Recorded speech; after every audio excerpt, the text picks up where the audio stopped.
We recognize and honor the historic relationship of Indigenous peoples to this land and acknowledge our shared obligation to respect, honor, and sustain these lands and the natural resources contained within.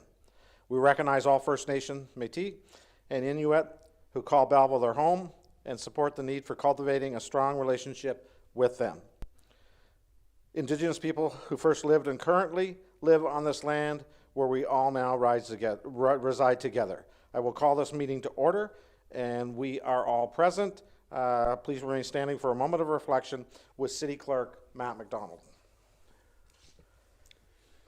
May we be worthy custodians of all that has been entrusted to us. Help us to be concerned only for what will promote good government. May we bring to our council chamber minds that think and hearts that feel, always having respect for others so that we may serve the people of our city in a helpful manner and for the good of all.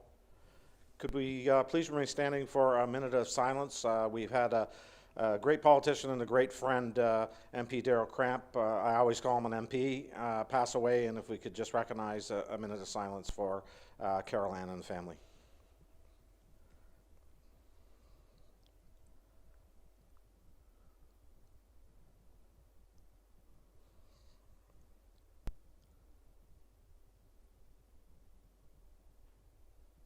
Please be seated. Disclosure of pecuniary interest and general nature thereof. Seeing none tonight, I need a motion for reading a confirmation of minutes of the regular council meeting of January 8th, 2024, and in regular in-camera meetings minutes of January 8th, 24. Moved by Councillor Thompson, seconded by Councillor Kelly. Discussion. All in favor? Carried. Tonight we do have a couple deputations, and we have Jody Cooper representing Belleville Downtown Docfest. And I can remember when this started. Julie, if you're out there somewhere hiding, maybe not. Come to the podium.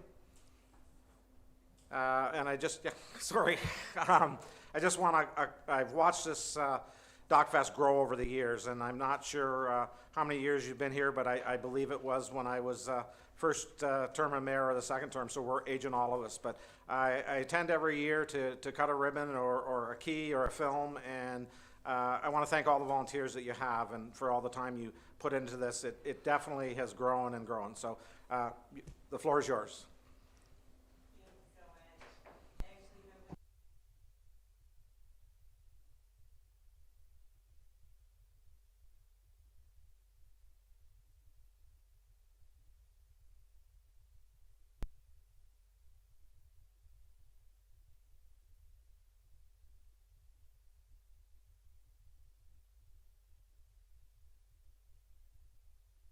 Docfest opened its door. That really opened the doors for us to be able to apply for different sources of grant revenue than we would be able to otherwise.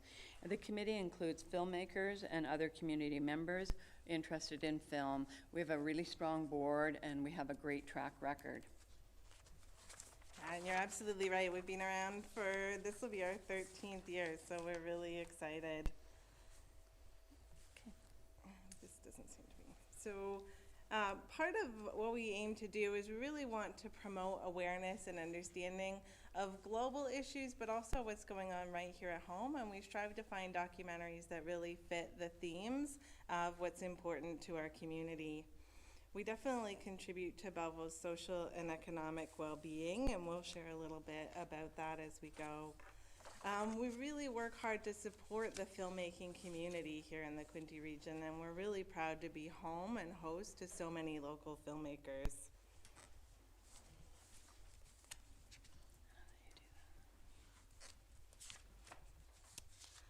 So we host in-person screenings at 3 convenient downtown locations. We'll be at the Empire Theatre this year, the Pinnacle Playhouse, and the John M. Parrott Art Gallery, which is at the Belleville Public Library. All of our venues are accessible, and of course our online virtual festival increases our accessibility and inclusivity.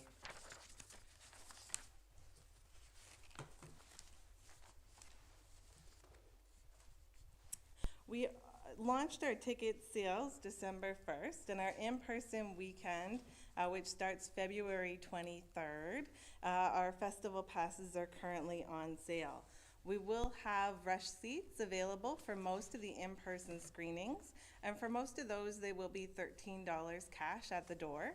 Our Friday night gala event, of course, the big event everyone looks forward to, rush seats for that event will be $50. This year, we're very excited to present another hybrid festival. As Jody was saying, we have the in-person festival from February 23rd to 25th, and then the evening of Sunday, February 25th, we'll start to screen our virtual film. So people can join us from home as well, and people who missed a particular film that they really wanted to see will have that opportunity. And we provide a discounted rate of $10 for anybody who has a pass, so there's a discount of $3 if you're watching a virtual film and you have a pass. This, our beloved in-person weekend, is on the big screen at the Empire. We kick off with a great show, and this year we're showing a wonderful film, Carlos, about Carlos Santana. So it's just a terrific music documentary, and it will be followed by our signature live music concert by Javier Vazquez. And he's been named the Canadian Carlos Santana, and he'll be there with a 6-piece band, and it's a fusion of Canadian Latino music. I know it's going to be a really special evening. This year, we're proud to be partnering with Savor the Chill, and it's happening on the same weekend on Saturday, the 24th, and we're having a break in our films to give people a chance, an opportunity to enjoy Savor the Chill, and to go out and have some great soup at all of the wonderful downtown restaurants in Belleville.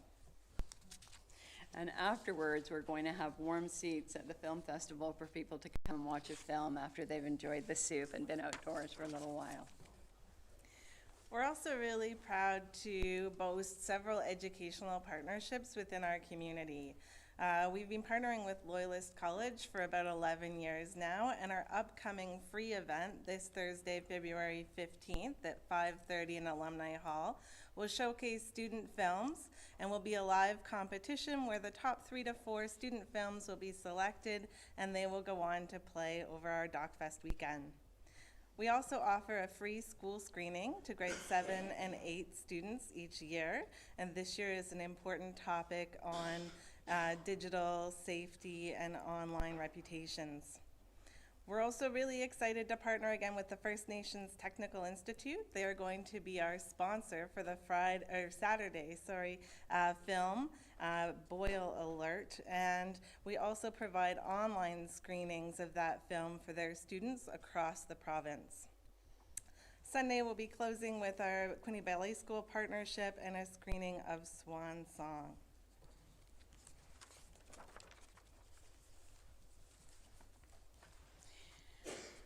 We definitely believe and know that Docfest is good for Belleville. 80% of our budget is spent directly in Belleville. That goes right back into community. So local filmmakers are paid in accordance with industry standard rates. The event is held on in local event spaces which we pay for. We provide local employment, and we host our visiting filmmakers and our visiting musicians in local hotels. Belleville is also good for Docfest. The support from this city is so instrumental in allowing us to continue to host this festival. Your support goes beyond the financial contribution from the city. Your continued confidence in the festival has enabled us to leverage your support and receive funding from several other provincial and federal funding bodies. These are what enable us to pay the filmmakers, venues, and online streaming fees. And with much of our funding, as Jody says, without that funding from the city and the support from the city, we're not able to apply for that other funding. So that is really what we're talking about when we're saying we leverage the dollars that the city gives us in our annual grant when we're putting that application in. So it's very significant for us. Our early bird in-person weekend, the $80 passes, went on sale on December 1st, 23. And they provide admittance to all of our in-person films and the gala film and the concert. This is our 13th year presenting the festival in downtown Belleville. And each year we bring out-of-town visitors, local residents, volunteers. We're all a volunteer board, and then we have 50 volunteers who join us and make the event possible. So 50 volunteers from Belleville, that's just amazing community spirit, and they are all coming downtown. I've got the great opportunity to meet many of them at our training session last week, and it's it's heartwarming to see that community spirit in action. So we also bring students downtown, as Jody was saying, 500 students from the local schools last year at our free school screening, and we're committed to Belleville. It's in our DNA. Heck, it's even in our name, Downtown Belleville. Can I say that the recent negative media coverage hasn't hurt Docfest? Unfortunately, I can't say that. But what I can say is that in 10 days, we're going to put on a great film festival in downtown Belleville, and we look forward to welcoming internationally recognized filmmakers to Belleville, local filmmakers to the festival, volunteers, and audience members to Belleville's downtown over the February 23rd to 25th weekend. And we hope to see you all there. Come out and show your support for Belleville and downtown. Catch some award-winning documentaries, grab a great meal, and visit one of the unique shops in downtown Belleville. As we bring our presentation to a close, we just want to say thank you again for your support and for the grant that we received earlier this year for the festival. We also, as part of that grant request, kindly request the City Council declare February 19th to 25th as part of Docfest Week, as in previous years. We're also asking that, the same as in previous years, that the Friday free parking be announced in downtown Belleville. Thank you for your consideration. Questions, Councillor Thompson? Yeah, first of all, I'll declare that, and if that's the appropriate time. Yeah, that's fine. Okay, at Declare, the week, or? the weekend of 23rd, 25th. It's actually the week, so it's The week? February 19th to the 25th. That's been passed. We've had the whole week, and we do have a lot of lead-up events. So we're Okay, so I sponsoring a will show at declare the the Art week of the Gallery. 19th and 25th at the Docfest weekend. And a couple of questions. How many films are you showing? And second question is, how many films do you get submitted? Do you screen them? And so how many would you have total submitted, and how many are you showing? So we're screening 50-plus films. It comes to about 52, and there are a couple where filmmakers have said that we can only screen online or where we can only screen in person, but 50-plus in both online and in person. And we preview approximately 300 films before, and we get a tremendous number of submitted films from all over the world. It's really quite amazing to see all of the films. And we also don't charge a fee for people to submit their films, which is really important to not have that barrier, particularly for our local filmmakers. I think that's important, you know, to know that you're getting that many submitted, and you're only able to show 50 of them, or 52. So that goes to show you how popular your weekend is. I certainly wish you the best. We've been there for a number of years, and always enjoy your weekends. And we wish you all the best, even with all the bad publicity. Okay, any other questions? Seeing none, I need a motion to receive. Councillor Chatton, Councillor Alsop, all in favor? Carried. Thank you very much for all your volunteers. Next, we don't have a deputation. I just have a few things to read here, and I believe it's Ruth and Adam from Quinney Home Builders in the audience. It's about housing targets, and last year the Ontario government reached out and asked myself to commit to accelerating the housing supply in our city and in Ontario. I responded affirmatively to this request, and we pledged to build 3,100 new homes by 2031. The city is yielding impressive numbers, and I think that's thanks to our Quinney Home Builders, our building department, and I see Brett Forrestal, our building inspector, that this has come together. And our target was 227 new dwelling unit constructions for 23, and by the looks of it, we blasted over 400 units. So incredible work to everybody that was involved in this. Staff are reaching out to CMHC to ensure the records are updated and to reflect. But these housing starts and construction starts include single detached dwellings, townhouses, apartments, and accessory dwellings. To increase transparency and to make sure the residents and development community can track our process towards our target, we will be publishing a monthly update to our new residential approvals pipeline report, which is now available online through the Planning Department section of the city website. I want to take this opportunity to recognize again the exceeding the provincial targets for the construction and give kudos again to the home builders. I think you're the largest employer in the city of Belleville, I've been told many a times. So congratulations. I think that we have our quarterly meetings that we meet, and I do look forward to a celebration at our next quarterly meeting. And I don't know, Ruth, if Adam, if you wanted to say a couple words on the progress.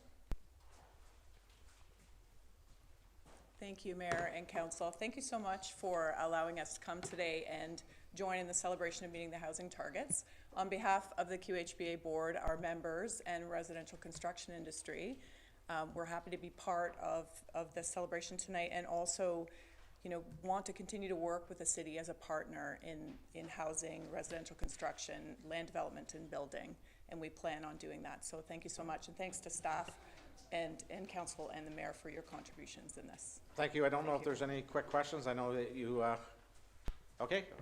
Thanks. Councillor Chapman. Thank you. Just to put it on record, just a thank you for your hard work and for the work of the industry in helping to meet those targets. I think it's really important to identify that the Home Builders Association is the largest employer for the region. So thank you for all of your hard work. Thank you so much. Thank you. Thank you. I guess I'll put a motion on just to receive what we had here. Councillor Kelly, Councillor Alsop, all in favor? Carried. Next, we have our treasurer, Brendan Ferguson, Director of Finance, is to make a presentation about the upcoming operating budget. And I will just touch base quickly on that. I know that with the strong mayor powers that this budget I had to sit on, but I want to give credit to staff. Staff have done a great job of getting it to the point that council has asked direction to. And again, the budget meetings that we have scheduled at the end of the month for 2 days, council is more than welcome to add, hopefully not, but the rate, but it might happen, or look at projects or operating expenses that we don't want to occur. So again, I look to free discussion when the budget is presented to council. And again, I can commend all the directors that we have here tonight and the directors that worked on their budget. Some had very good ideas of where to go. There's things that we have deferred, though, and I'm not saying they're canceled. Next year, we'll hopefully be able to put a lot of these projects that staff had on. But overall, I think it's a great budget. We are just over our mid 4% in Belleville, 4.8, I believe, and around there. And in the Thurlow Ward, we're under 4%. So I'll turn it over to you, Treasurer, and the highlights. Excellent. Thank you very much. I'm very pleased to present the proposed 2024 operating budget on behalf of the mayor. Like he mentioned, very challenging budget to get through, and again, myself as well, I truly appreciate all the hard work of staff and the guidance of mayor and council that was provided to get us to where we are today. This presentation will be a brief overview with more detailed presentation, discussion, and review to take place at the February 27th and 28th council meeting. I encourage everyone to visit www.belleville.ca/budget to access additional information, the full operating budget package, as well as access our budget survey. So we're looking to get the feedback of the community so that we can have that available at the council deliberation of the budget. Okay, for 2024 operating budget, the city did adopt the Strong Mayor's timeline, as mentioned. While following this legislation, processes under the city's budget and financial controls policy have still been maintained and followed. Through the Finance Committee, the budget and financial controls policy was updated this year, and this provided for a more robust budget process, including departmental plan development for additional education, transparency, and accountability, enhancements to our community engagement and feedback activities, as well as the development of the operating budget guidelines.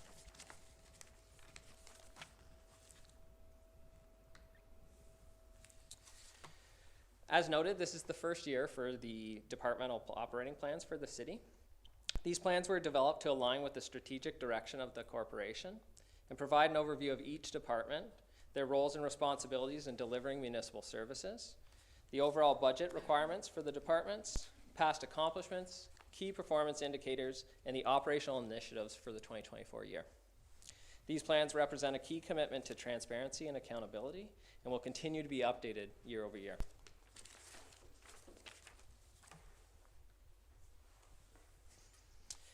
As part of the enhanced process this year, Council set out the operating budget guidelines.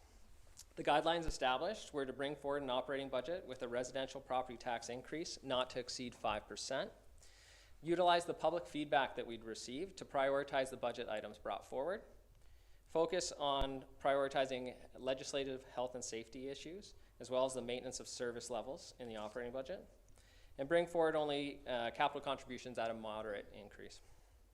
These guidelines were very important and guided the development of the 2024 operating budget. As part of the community feedback utilized, significant and targeted investments were made to the top 5 service areas of, I'll apologize for the small amount, there's just a lot in there that we had to cover. So that was doctor recruitment, policing, building planning and development, social housing, and economic development. Enhancements to the doctor recruitment policy were made to maximize the investment in this area, and a budget of almost $600,000 in incentives made available through the budget. Policing, building, planning and development, and social housing are areas seeing a significant and increased investment by the city. And this is to better support the community safety and critical housing investments required. These 2024 investments show a strong commitment to align the budget initiatives with the needs of the community.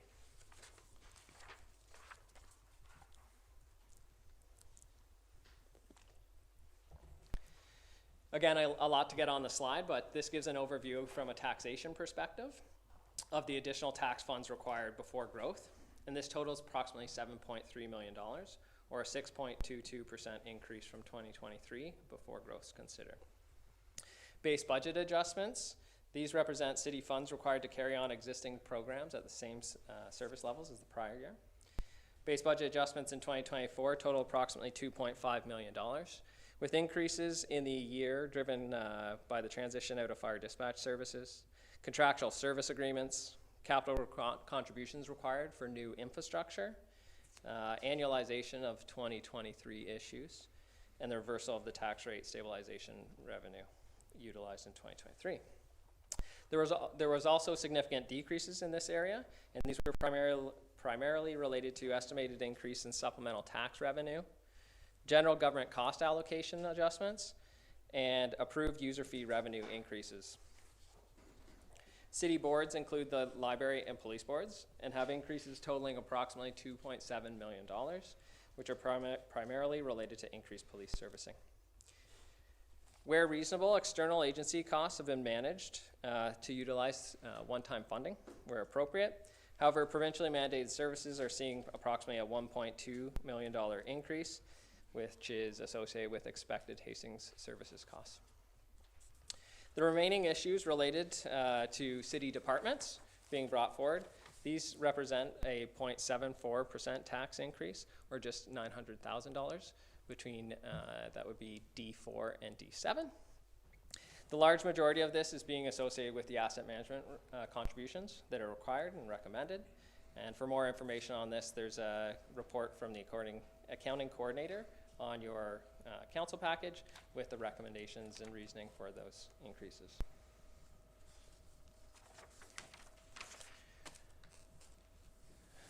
Without further ado, this brings us to the operating budget residential tax increases that we're seeing this year, and they are below the guideline of 5%. We're seeing, with education included, residential tax increases for Belleville Urban at 4.92%, Campton Urban at 4.8%, Campton Rural at 3.92%, and Belleville Rural at 3%.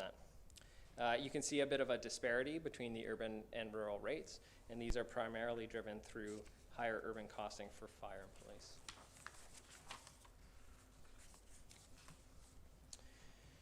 This table provides the water revenue and expenditure breakdowns.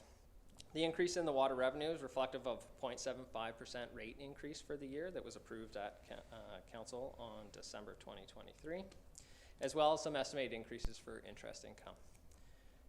Revenue decreases are related to the reduced reserve funding required for development charge fee waivers.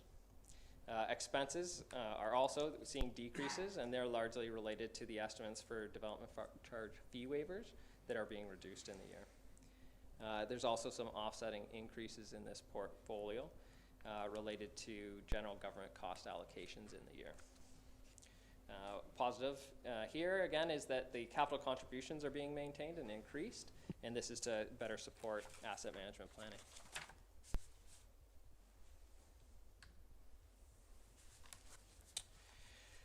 This table provides the wastewater revenue and expenditure breakdown for 2024. The 2024 metered revenues reflect an increase in the water surcharge of approximately 7.85%.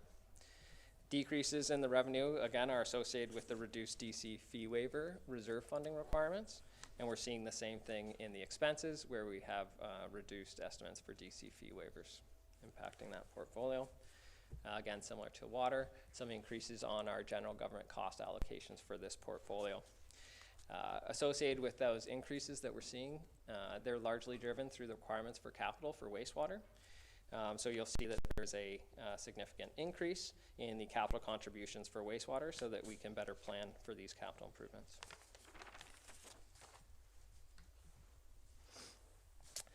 This table provides the breakdown for the parking revenue and expenditures. Increased expenditures continue to result in the parking operation running a deficit and requiring revenue from reserve to fund operations. If this is to continue in the future, the parking operation will require taxpayer subsidization. A parking rate study is currently underway and will bring forward recommendations on appropriate rate strategy moving forward.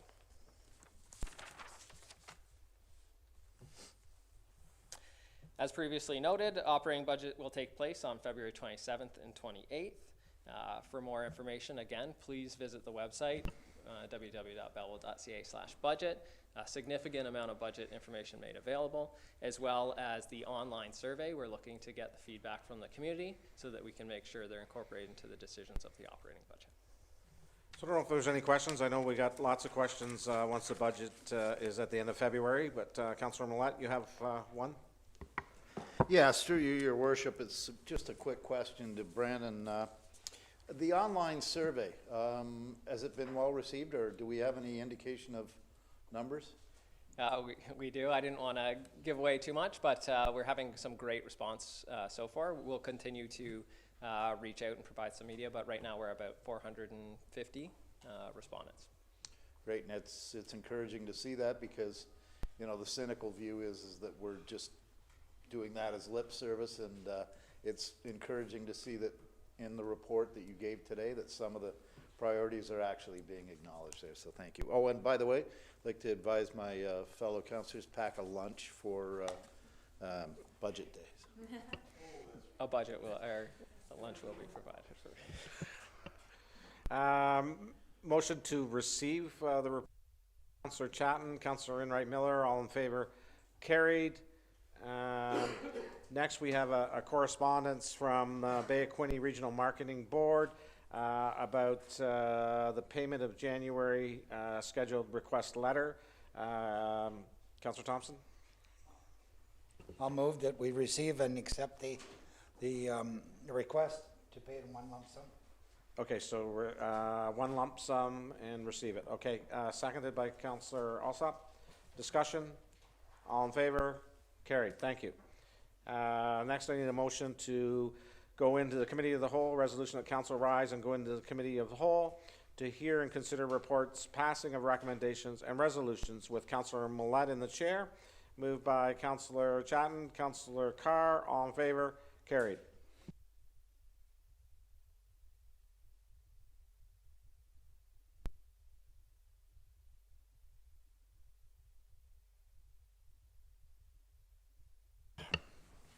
And the resolution that reads that, Council, you did that. 8A, reports. The agenda shall include under reports items that warrant individual attention from council. And we will move to the first item, item 8A1, nurse practitioner incentive, Brown. And the motion is MPRR 2401, that manager physician recruitment and retention report number MPR 202401 be received, and further that a bylaw to approve and authorize an agreement with Cecilia Annie Brown to provide medical services as a nurse practitioner in the city of Belleville under the current recruitment policy be prepared for council's consideration. Councillor Alsop, Councillor Enright Miller. Any questions, discussion? Councillor Carr. Yes, thank you. No questions, just a comment. Read a news report today, and it started out with saying that City Council was adding 2 more nurse practitioners. And I just want to provide clarification. I think it's important that we get the right information out to the public. And interestingly enough, in surveys that we have seen previously related to the budget, one of the top priorities for the community, of course, is physician and primary care recruitment. And so with the way it was depicted in the media, it was we were adding, so we have control over that. We don't control the positions, as council knows. These numbers are all fully funded and controlled by the Ontario government through the Ministry of Health. And simply as was read in the motion, that the city's providing incentive in hopes to attract to the area. But in particular, whether it be physicians, but more importantly, nurse practitioners, they're funded positions and allocated numbers to communities. And so we can only react when there are those positions available and hope to incentivize somebody to come into work in those positions. But again, it's the Ministry of Health that controls even how many nurse practitioners are in the community. So again, I think it's important for residents to understand that we would love more primary care, but it's at the hands of the Ministry of Health in terms of the community allocation. Thank you. Thank you, Councillor Carr. Anyone else have a question or comment? Seeing none, all in favor? Carried. Item 8A2, nurse practitioner incentive, Lynch.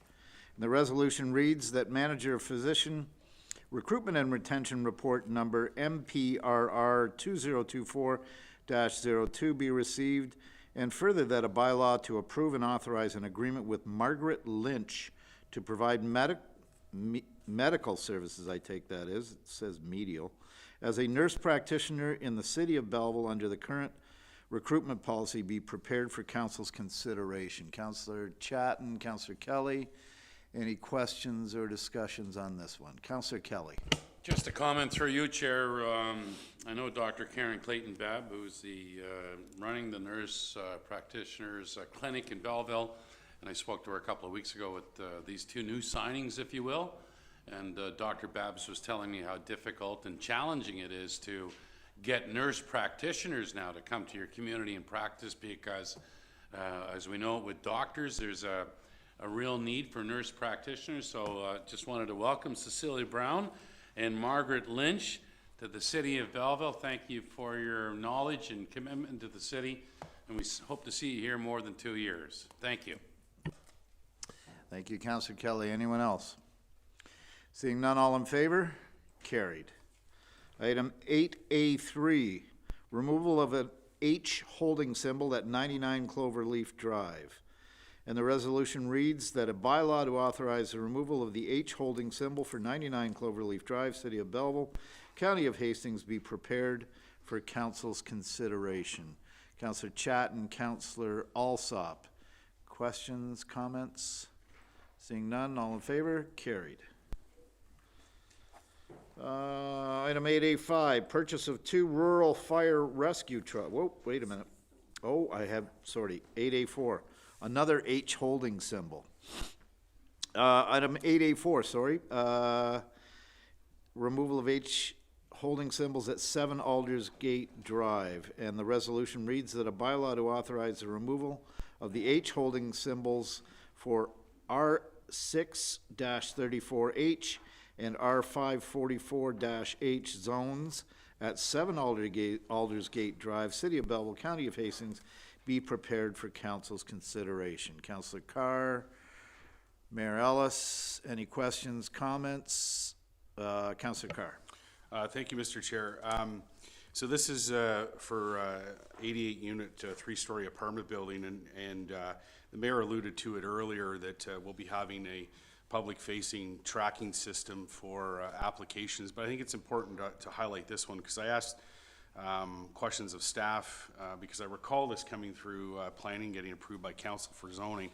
The approval for zoning was actually completed on December 4th, 2017, and the site plan application came to the city March 1st, 2022, 4+ years after the zoning. And then it took about a year to get to the agreement that we're here talking about removing the holding symbol. So over the course of that 18 months or 548 days between the signed agreement and the original submission, the city time for review was 87 days or 16%, and the applicant time was 461 days and 84%. And I think this is good data to see on this application, and certainly we'll see this on others going forward. Again, to give an idea of the great work that city staff are doing to expedite applications, get approvals, and again, this is all provincially mandated approvals, that we're moving as quickly as possible, and we would expect and we would hope that the people that are actually doing the construction can get their submissions in play as quick as possible because we need more housing than ever before. So, thank you. Thank you, Councillor Carr. Anyone else? Seeing none, all in favor? Carried. Now, item 8A5, purchase of 2 rural fire rescue trucks. And the resolution reads that the 2023 capital budget item 23-1.042 Re-Unit R645-02 Rescue Van Replacement description be amended to include Unit R645-02 and Unit R635-98, 2 rescue truck replacements. Moved by Councillor Brown, Councillor Enright Miller. Any discussion, questions? Councillor Kelly. Thank you, through you, Chair. Question for the Fire Chief, Mr. Smith. In your report, you talked about, the headline is Purchase of 2 Rural Fire Rescue Trucks. And in your backgrounder that we received in our package, there's talk of an urban and a rural truck. And I think for those watching and for all of us, can you kind of just give us a little education on what's a rural fire truck and what's an urban fire truck? So we all have better knowledge. Absolutely, through the chair. So we have urban fire operations and rural fire operations within the city. You know, for 2024, council approved the purchase of a urban rescue. So that's a new project that we'll be moving forward. This one is the replacement of our rural rescue trucks. I adopted this project in taking on this role from previous management. So originally there was $1 million put forward to replace one of the rural rescue trucks. The way the vehicle is used between the 2 operations in the rural area and in the urban area are very drastically different. Basically, it's a big toolbox on wheels. Specifically in the urban area, an urban rescue carries a lot more equipment. They're dealing with a lot more industry and things like that, so there's more tools that are required. It's a much more robust vehicle. We struck a committee within the rural area with our volunteers to determine really what it is that we needed. And at the end of the day, what we determined was it's not that heavy rescue truck. What we need is a smaller, scaled back version of a rescue that can get down the long winding roads. 4-wheel drive was something that was important to us and to our volunteers for inclement weather. And then one of the bigger pieces was they don't have as much industry and things like that, so they don't carry as much equipment, but what we needed to make a change in was the health and safety for our staff. So presently all of our volunteers are carrying their bunker gear in their personal vehicles. Obviously we know that bunker gear off gases, firefighter cancers are huge in the news right now, and so what we deemed as being important was getting that equipment out of their personal vehicles and into the fire trucks. So these rural trucks are now going to be carrying, each one carries 21 sets of bunker gear, or there would be space for 21 sets, which is huge for us. It's a huge health and safety benefit for us. Not only that, we're allowing our firefighters right now to, carry around $3,000 worth of bunker gear in their trunks. So let's secure it in the fire halls in our trucks. So that's kind of the difference between the two types of apparatus. Very good, thank you, Chief Smith. Any other questions or comments? Seeing none, all in favor? Carried. Item 8A6, Loyalist College, Bachelor of Nursing, BRN Scholarship, Funding Memorandum of Understanding, and the resolution reads that Manager of Physician Recruitment and Retention Report number MPRR 2024-03 be received, and further that a bylaw to approve an agreement between the City of Belleville and Loyalist College to implement a Bachelor of Nursing Scholarship program be prepared for Council's consideration. Moved by Councillor Alsop, seconded by Councillor Chatton. Any questions, comments on this? Seeing none, all in favor? Carried. Item 8A7, 2024 Prevo Blanket Purchase Order. And the resolution reads that in accordance with Section 30.3 Sole and Single Sourcing, approval and reporting of the city's purchasing bylaw number 2023-183, Council authorized the issuance of a blanket purchase order to Prevo in the amount of $300,000 for transit fleet repairs in 2024. Councilor Brown, Councilor Enright Miller, any questions, comments? Seeing none, all in favor? Carried. Brings us to consent items. 8B, council may adopt consent items by one motion, but prior to consideration of such motion, members may request that specific items be removed from consideration under such motion, and council shall consider such items individually. And we will start to my left, Councillor Thompson.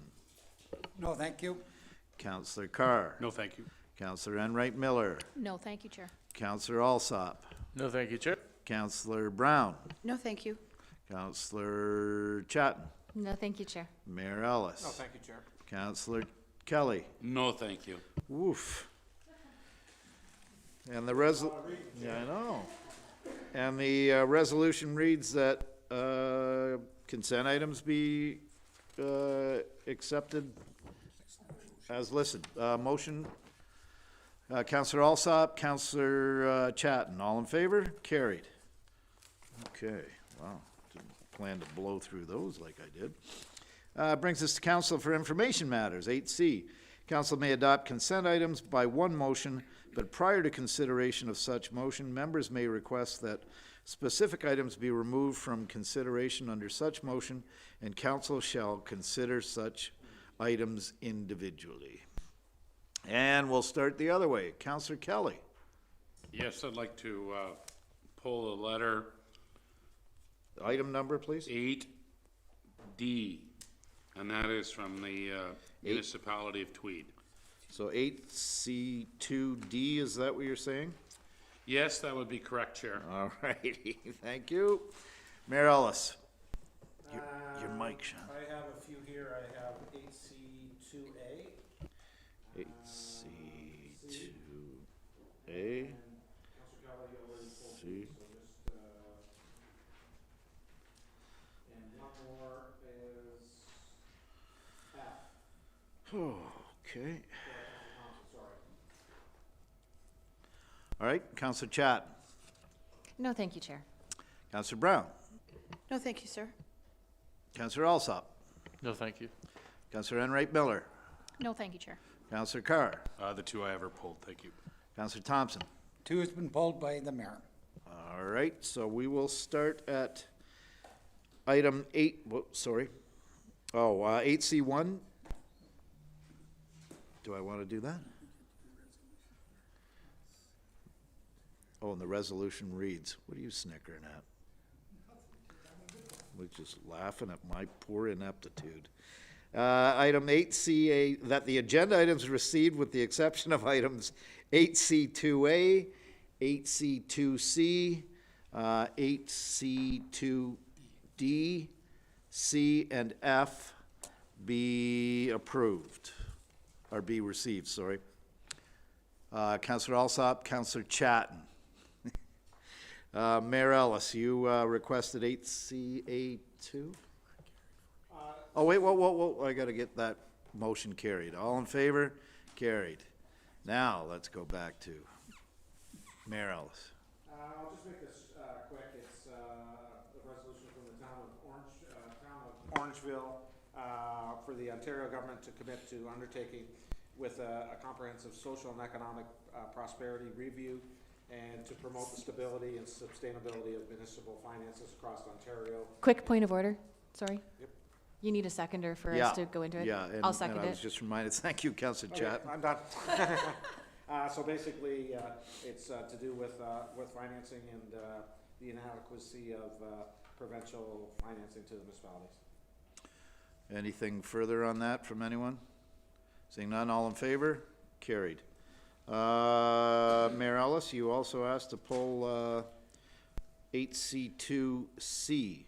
And I think this is something that's, Councillor Sorry, Alsop. we need a seconder again, Councillor Chatton. Sorry, go We're gonna ahead. send you back to training. I'm gonna think so, yeah. So, resolution basically for the province to look after abandoned gravestones or abandoned cemeteries. I know that we've had some cemeteries that we've been looking after, and this basically is something that it costs municipalities, and this resolution asks for the annual, the provincial government to provide annual funding to municipalities to assist with maintenance of cemeteries. Very good. Councillor Chapman? Thank you. Through you, Chair. I just have a quick question. That's just regular maintenance. That's not for incidents like what we experienced a couple of years ago with an inordinate amount of defacing. It's just general maintenance. Is that correct? The motion from the Township of Clearview, I believe, spells out in the, I don't have it right at hand, but I would assume that it's for maintenance only, and as the mayor alluded to, it's probably grass cutting, keeping up. Some of these cemeteries get abandoned over the years, or it's too much for the municipality to look after, so. So the reason that I'm asking is because if we're supporting that letter to the province from this municipality, is there any value in creating our own if there is a need for that here as well? Okay, Mr. McDonald says he can address some of the concerns. Mayor, can you turn your mic off, please? Thank you. Through the chair to Councillor Chatton and for all of council, so the motion from Clearview is speaking just to annual maintenance, care and maintenance from the province. I think the concern from Clearview and most municipalities in the province is in the event that a cemetery board ceases operation, municipalities in the province of Ontario are obliged to take over care and maintenance. And in the event that it is an operating cemetery with plots that are sold and not yet used or still available, municipalities then have to undertake the operation, which is incredibly costly and administratively heavy. So it's not something that most municipalities, certainly not the size of Belleville, with some of the large cemeteries that we have, are looking to get into as far as an operating business. And so this is something that municipalities have been asking the province to look at for quite some time. And so I think what this is after is some annual operating expense or some revenue.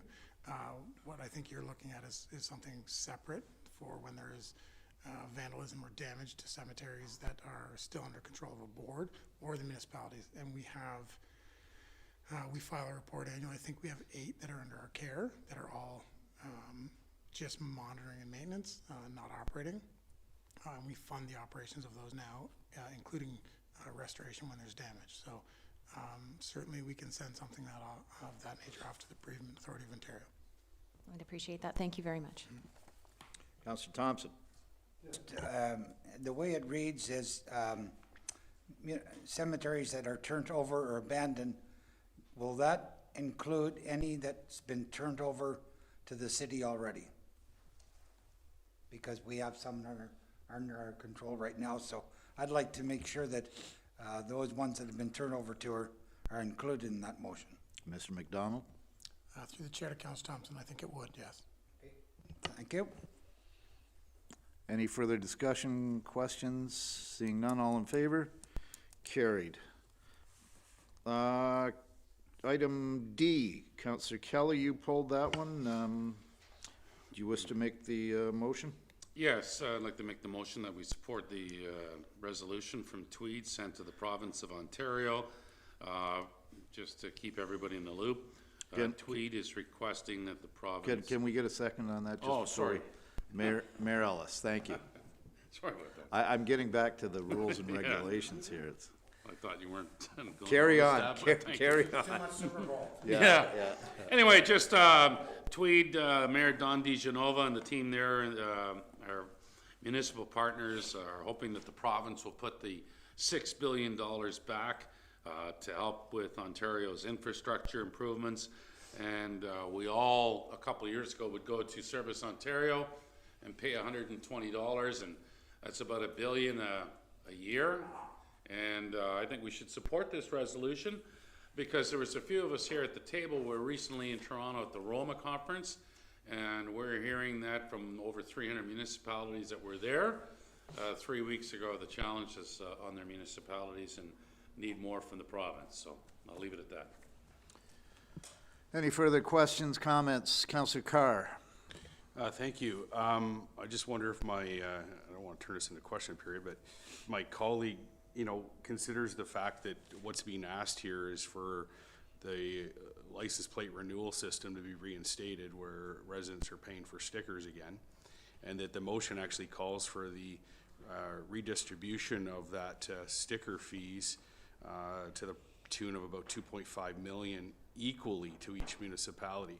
I can appreciate the fact that Tweed would look at 2.5, or any small community would look at 2.5 million as a considerable amount of money. But when you start looking at larger municipalities and the need for infrastructure funds, and council knows through capital that we had a very large infrastructure allocation to support growth in the tune of $54 million. And obviously, for larger municipalities with that kind of growth, we would want a much larger contribution from the province. I'll be honest with you, I've often wondered where the sticker funds went, and from what I understand, a lot of it goes to the Ministry of Transportation to fund the 400 series and provincial highways. But equally, you could argue that that money could be used to fund primary health care that seems to be lacking in this province. I guess my question is, and I can just say my hesitation is that I don't agree with the equal distribution of 2.5 million across 444 municipalities, because again, I think it needs to be weighted and proportioned based on population. So I can't support the motion as it stands. Thank you. Councillor Kelly. Through you, Chair, just kind of my perspective on this is after speaking to numerous municipal leaders and talking and what we heard at the conference, it was $120. So it's on average about $1 billion a year plus. And all that money, and I'm with Councillor Carr on that, where did that money go? It's obviously lost revenue now, but it's not going, there's a shortfall somewhere for infrastructure and some of the other improvements that communities need. And Councillor Carr just mentioned the 400 series. Well, 3 weeks ago, I was at a deputation with the Ministry of Transportation, and they clearly told us that if there's any partnership for the 401 going up in the industrial park, you better come to the table with some heavy pockets, Belleville, like about 25 or $30 million. So there's lots of revenue savings, I guess, for the people of Ontario, $120, and I get that. But we're seeing it that the province and from other municipalities, and Councillor Carr, that It's just continuing to go back to the municipality. And we're seeing that in healthcare that I know you're so passionate about. So I guess whether it goes through or not in Toronto, at least we're sending them a message about the $6 billion that could really go back to municipalities across the province. Any other questions or comments? Councillor Brown. Thank you, Chair. With respect to my colleague and understanding, I don't think there's any opposition in terms of, you know, should we consider restating the sticker fee? It is another form of taxation to our residents, and we are asking residents, if we were to follow this through, we would be asking residents in Belleville to potentially fund infrastructure in another town or city based on the way that the motion from Tweed is written. I understand and respect that infrastructure right across Ontario is a major conversation, and as we've seen, 55 million for a project here in Belleville, 2.5 is like it's like a drop from the tap. So while I respect the fact that Mayor DiGenova is looking for a way to increase infrastructure revenue across the province, in doing so, I believe that the way the motion is worded is that it would be equal, everybody would get the same. And I can't support the motion as it's currently written. Councillor Thompson. I struggle in reinstating license plates because, again, it's a form of taxation. I know all the municipalities need infrastructure money, but, you know, when they're putting it on license plates, usually it means for, somebody said about roads and highways. And we're now, granted, we need the infrastructure money too, but if we're using this to put back into each municipality, and really it's for vehicles. So it really is meant for more roads, infrastructure that way. So I wouldn't be in favor of putting the license plates back in play again, strictly for infrastructure.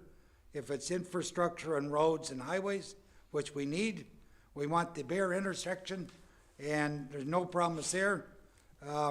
As Councillor Kelly stated, that sort of got thrown out to years down the road. So I would not vote for the motion to put the license plate back into action strictly for infrastructure in the municipality. If it was just a blank, put it back in to increase revenue for roads and highways, then I would possibly look at it, but not this way. Thank you.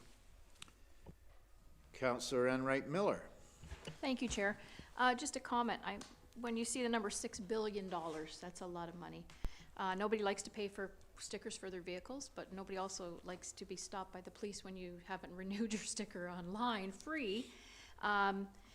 Would it be possible that we go back to our colleagues in Tweed and say, we've had this discussion, can we support you if your motion is amended in some form or fashion, and would that be a viable solution? Just a question. Thank you. That is not the motion on the table is as it's written, and that's what's proposed. I guess you would have to defeat the motion, and Councillor Kelly would reintroduce another motion, I guess. Would that be procedure, Mr. McDonald? A friendly amendment, maybe? Or a friendly amendment to include that kind of wording? Go ahead, Councillor Kelly. Through you, Chair, I raised it, it's interesting, the different perspectives too. What I think from Mayor DiGenova and his team from Tweed, I think it's just another cry for help. But maybe the wording of their ask to the province, as Councillor Enright Miller touched on, could be reworded. Maybe they bring it back to us, or we can follow some other municipalities that supported this. But this is just another smaller community, and I have the best interest, like my colleagues here, for all the municipalities in Hastings County because we all sit on county boards. So that's why my interest, when I see communities like Tweed and Marmor and Bancroft asking for support, we have to do a look at that and see where we can help them. But maybe they can go back and let's cry for help. Cry for help aside, do we have a friendly amendment to the resolution, or we do not? So we're voting on the motion as it stands on the floor. All in favor? All opposed? Motion's defeated. So, yeah, I don't like to speak from the chair, but I do understand that Tweed does have some vexing challenges in terms of outstanding expenditures for things like the Dureco that direct their community. Item F, Mayor Ellis. I pulled this because it's actually from one of the. Can I get a motion, please, Mayor Ellis? What? I'll move that. Okay, and a second? Councillor Thompson, leaping to the second. Okay, I just want to support this because it's from the best municipality in Ontario, if not Canada. It's from the city of Belleville. It's to support the work of the association to develop municipal equipment operators course and call on the province to fully fund this course. And that's about it on this one. And it's through AORS, AORS, and I believe we have Director Reed is involved in that, correct? He's more than involved. Okay. Yes, you were on the board. You were president, are you? Vice president, soon to be president, so. Councillor Thompson, Yeah. hit your button. Turn yours off, Mayor. There we go. I want to agree with the mayor, for one thing anyways. Doesn't often happen, but I am agreeing today. And Mr. Reed, Director Reed, has mentioned a number of times to me that he would certainly like a training program for the drivers. So not that he doesn't train them well, but a national training program, so I think would be very good. So I request that you support Mayor Ellis's motion. Councillor Chad. Thank you, and through you, Chair, just a quick note, I'm all for professional development across all sectors, so I very much support this, this motion. Yeah, go ahead, Councillor. Thank you, through you, Chair, and just thank you to Mr. Reed being on the committee and then bringing this information to us, and good job, thank you. Anything else? Seeing nothing further, all in favor? Carried. Items received in the Corporate Services Department that may be of interest to City Council. Rise and report. Can I get a motion to rise and report? Councillor Carr, Councillor Alsop, all in favor? Carried. Thank you. Thank you, Councillor Millette, for entertaining us for an hour here. So we're at the bylaws now. I need a motion for first reading of bylaws 2024-10, 11, 12, 13. 14 has been pulled. 15, 16, 17, 18, 19, 20, 21, 22, 23, 24, 25, 26, and 27. Moved by Councillor Chatton, Councillor Alsop. All in favor? Carried. Third or second reading of bylaws and discussion. 2024, 10, 11, 12, 13, 15, 16, 17, 18, 19, 20, 21, 22, 23, 24, 25, 26, and 27. Moved by Councillor Enright Miller, seconded by Councillor Chatton. Discussion? All in favor? Carried. Third and final reading of bylaws 24, 10, 11, 12, 13, 15, 16, 17, 18, 19, 20, 21, 22, 23, 24, 25, 26, and finally 27. Moved by Councillor Millette, seconded by Councillor Kelly. All in favor? Carried. New business, do we have any? Councillor Brown. Thank you, Mayor. I have actually two items under new business today. The first being related to departmental performance standards / hiring policies and practices review committee. Longest committee title ever. As a result of some of the work that was done over the course of our 2024 operating budget, done by staff and with the Finance Committee. There were a number of measures and metrics that were added into the actual process of how the budget was developed.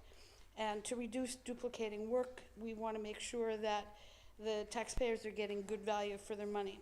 So I'm therefore, given that it's being looked at through the Finance Department, I'm actually proposing a change in the committee structure that I noted earlier. I think it behooves us all to say we're all still interested in looking at performance standards and key performance measures, as well as making sure that we're being supportive of our employees and staff through the HR policies and things that we do. So I would like to establish first a committee appropriate to the policies and resources through human resources, and being able to support our director of HR in what can be considered a challenging climate for all employees. I'm also recommending that the terms of reference be developed for the HR committee and take the focus away from policies and practices review to being much more supportive as it relates to the policies and review of the policies itself. So therefore, I have a motion that reads that council approve an amendment to the Departmental Performance Standards / Hiring Policies and Practices Review Committee, separating the hiring process policies and practices from the departmental performance standards function, and that further that the updated terms of reference for the hiring policies and practices review function be prepared as a standalone committee, and further that the departmental performance standards function that previously existed in a combined committee be added to amended terms of reference for the Finance Committee, and that further that a bylaw to amend bylaw number 2023-09, the appointments bylaw, be prepared for council's consideration. And I so move. Moved by Councillor Brown, seconded by Councillor Enright Miller. Discussion? Seeing none, all in favor? Carried. And my second item, over the courses, we've all been looking through our budget books. Thank you to the Finance Department. Last year and this year, there have been I've raised a number of concerns as it related to initially with the pop-up. So during last year's council budget meeting, and then again on June the 12th council meeting, I had requested information about the pop-up business case and the expected outcomes coming from that. The then director committed to providing a full report to us here at council at the conclusion of the 2023 season. Unfortunately, to date, that report has not come back to council. Further, at council meetings on October the 11th, 2022, and again April the 11th, 2023, the city's patio project reports indicated that the annual operating budget would be required in order to support that project, which would be offset by the now approved licensing agreement fees. In those same reports, it was indicated that the licensing agreement fees had been calculated in such a way as to fund the annual operating budget and create a reserve fund for future maintenance costs required. As council members, and as the public are now reviewing the draft 2024 operating budget, it does not appear that the budget for pop-ups, patios, and holiday market are meeting those commitments, and a number of side hustles, entrepreneurs, and/or businesses are being subsidized to some degree through the taxpayer dollars. But appreciating as we go through a budget report that a budget worksheet doesn't always convey the full story, I thought it was only fair to request the staff report for pop-ups on the bay, for the patios project, and for the holiday market that addresses the long-term vision for these initiatives, the business case and current level of subsidization for these initiatives, and the long-term expectations of the value that these initiatives offer the city of Belleville, and the level of subsidization that will be required ongoing through taxpayers' property taxes. I want to point out this is not coming as out of nowhere. Have had the discussion with Alicia Purchase in the Economic Development Department. So we've had over the course of a couple of weeks so that she knew what was expecting. And it was suggested that this information would be helpful before we move into budget discussions on September the 27th and the 28th. Therefore, coming back to council on the 26th would be ideal, but not part of what it is that I'm requesting. It's whether or not the staff can facilitate that. Thank you.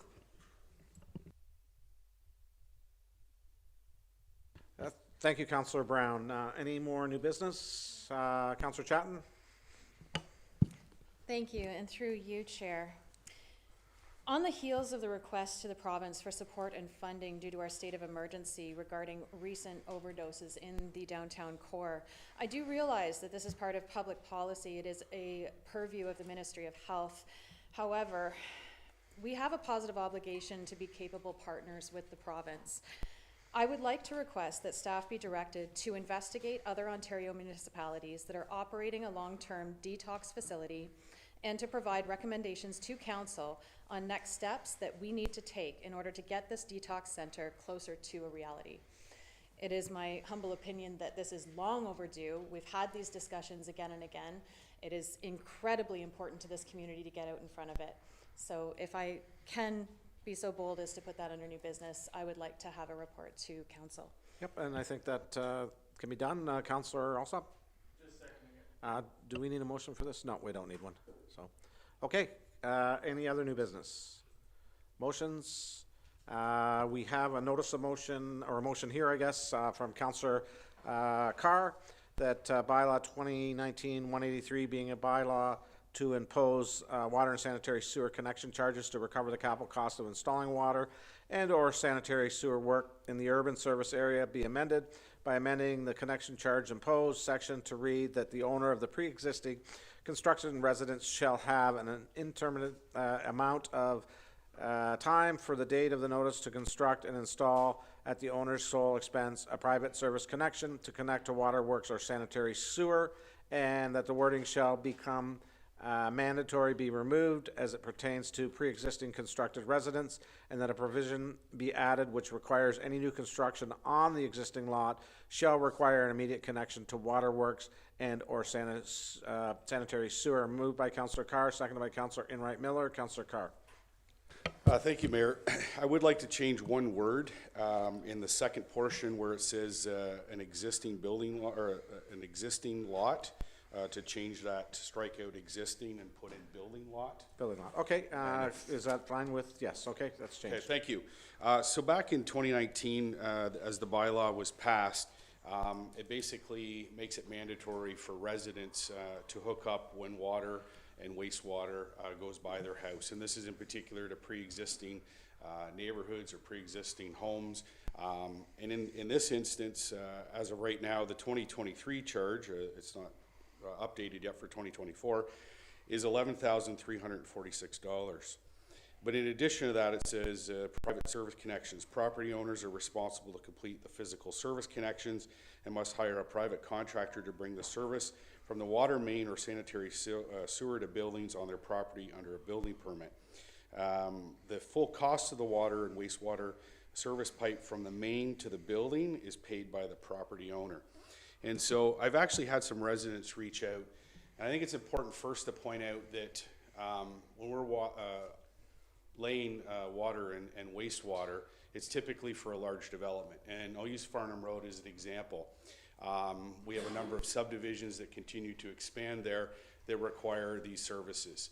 If those subdivisions were not there, the water and wastewater would not be going by. Now, the bylaw talks about it being a cost recovery. We do collect development charges to offset the cost for the growth. In other words, growth pays for growth. And then inside that subdivision, we expect the developer to construct those services and then turn them over to the city when they've met the standard that's expected from the city. And highlighting the private service connection. So a lot of these houses were built in the 60s, the 70s, they're on a private well, the private septic. Typically you see the well in the front of the house, the septic out the back of the house. So trying to configure how the septic now is going to be connected to the main from the front of the house and getting that there is a concern for residents. And it's the private cost that really hits home. And I had a couple residents reach out to me. I actually had one lady call in tears and said that essentially she bought a home and was trying to make ends meet. She's working a couple of jobs. She has her mother living with her to take care of her. And she said, you know, to be faced with the $11,000 that the city would expect is one thing, but it's the cost that is going to cost them in their home and on their private property to connect that's the real detriment. I had another family just reach out to me just recently, bought a home on Farnham Road, for example, and didn't realize that there was this expectation. And as plans are underway for Farnham Road reconstruction, there's obviously going to be water and wastewater moving along that road, and now they're faced with a very large bill. They actually went as far as to have a contractor to come in and give them some price estimates. So again, the approximately $12,000 that they would pay to the city, now that can be amortized over a period of time to help offset those costs. But what they've come to learn is that the plumbing costs for the new piping is a minimum of $25,000. We need to move all the pipes from the back of the house to the other side. We'll also need to redo our basement ceiling in order to accommodate the new piping. Decommissioning the well is another $2,500. Decommissioning the septic system, which includes pumping and filling the entire tank full of sand, is approximately $3,000. So with taxes, this would total $47,284. That doesn't include any ceiling, wall, or landscaping repairs. And then basically what they're saying is they're trying to make ends meet, and they just simply can't take on this cost. This amendment essentially is, again, for pre-existing neighborhoods or pre-existing houses, and it's a small amount that gives them the option and the control to be able to connect when they can afford to do so, as opposed to being committed to it. Now, again, there's the amortization with the city, but we all have had contractors into our house to some degree, and the expectation is when the work is done, you have 30 days to pay that bill. And so when you see a bill for $35,000 or $40,000, maybe you have the money, maybe you don't. Maybe you're taking out a line of credit at 5-6%, and given the affordability crisis that we're in, every dollar counts. And so this simply says that they have the choice to hook up when they can afford to do it and plan for it. We know that we have many seniors, and I know the ward very well, many seniors that are aging in place in their home, and that's what we want, really, at the end of the day.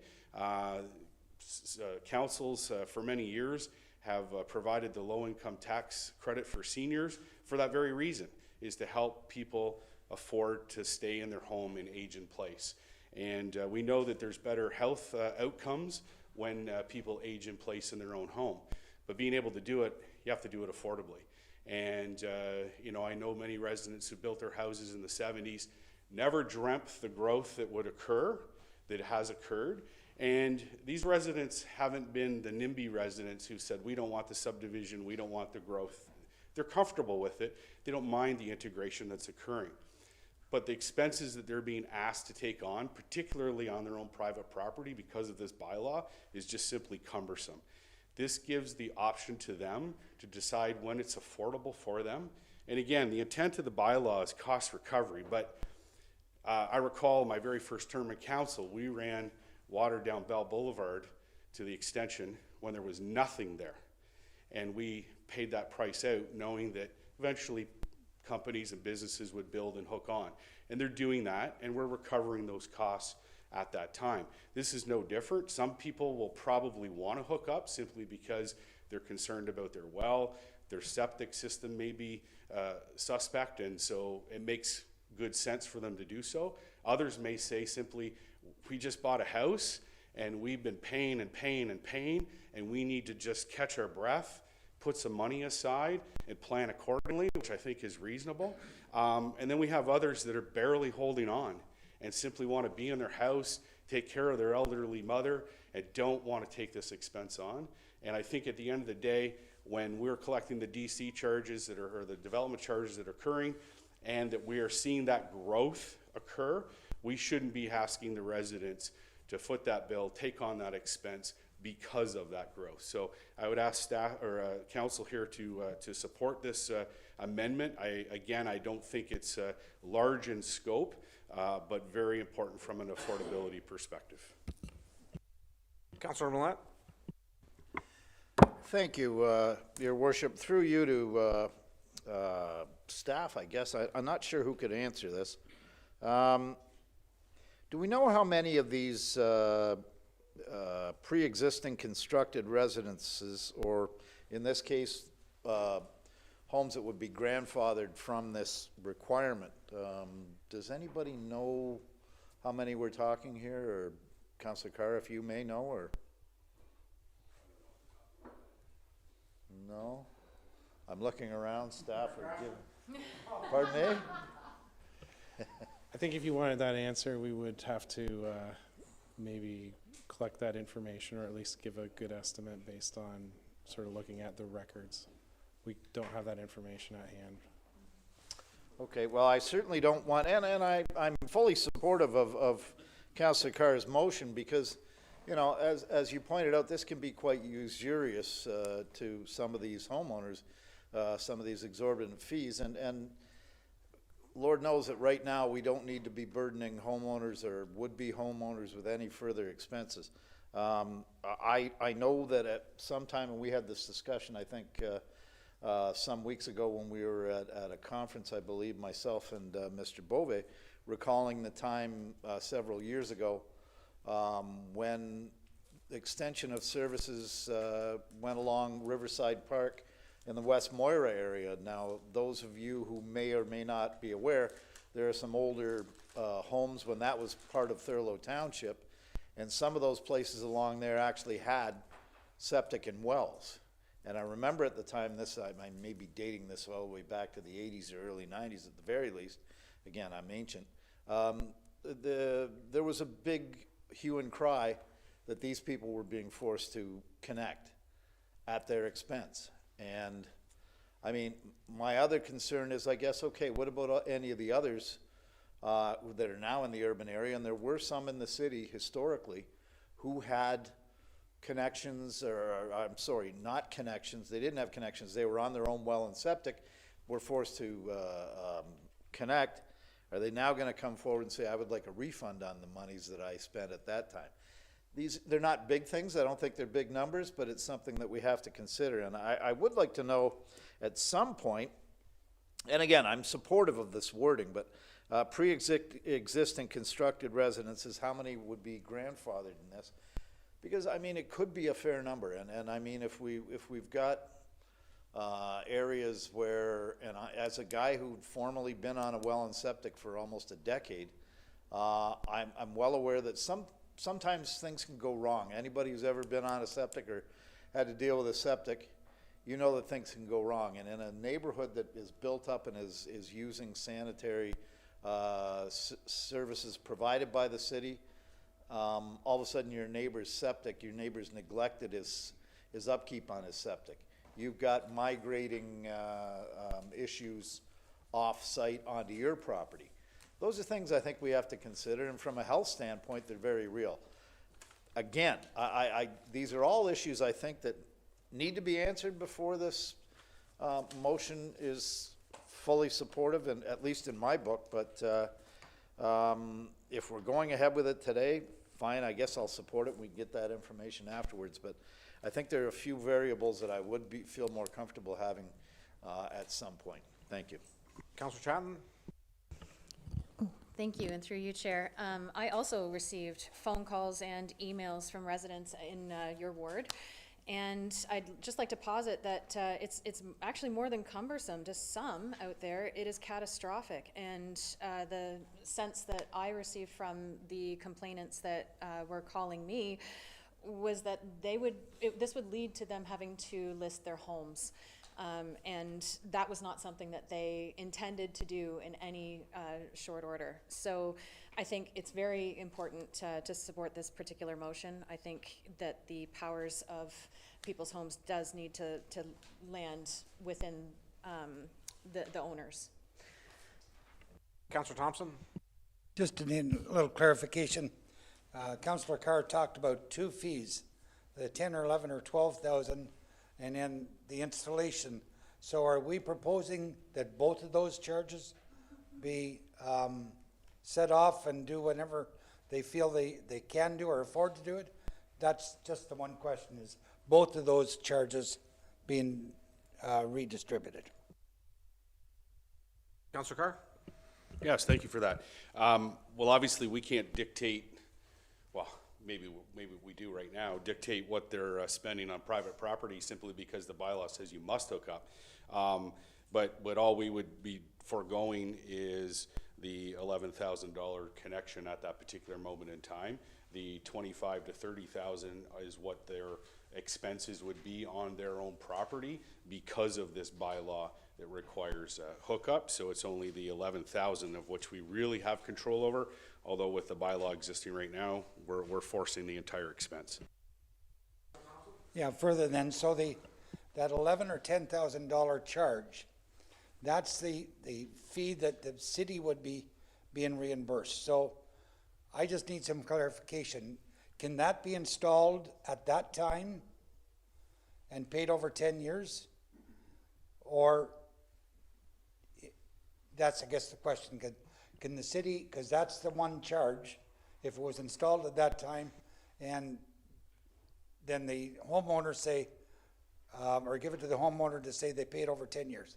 That's my question. Or if you hook it, if you put that in, do they need the rest of the running of the system out to that system? Okay, I think there's two questions. One to the treasurer on how much we spread, you're allowed to spread the cost of the approximately $12,000 over on your taxes or payment plan. Through the chair to Councillor Thompson and the rest of the council, there is a 10-year amortization that you can do on your taxes for that. And that charge is levied when the notice is sent out.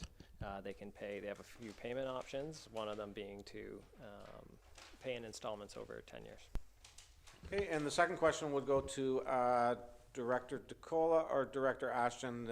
Could they bring it to the lot line? I guess the question is from the road and then just cap it off and leave it and hook it up into their house at a later date?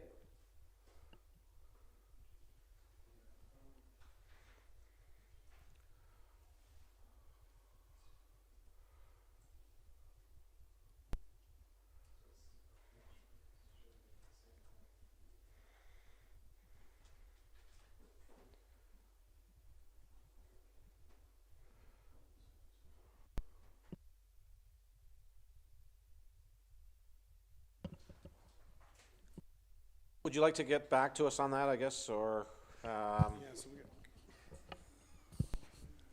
Well, the reason I'm asking that is they would have some bearing of whether I approve of this motion or I don't approve of this motion, because my feeling is that if we can recoup the development charge or that charge on hookup at that point in time and pay it over 10 years, then we don't have to be forcing them to do the rest of it, but at least we recover our cost for running that system. So.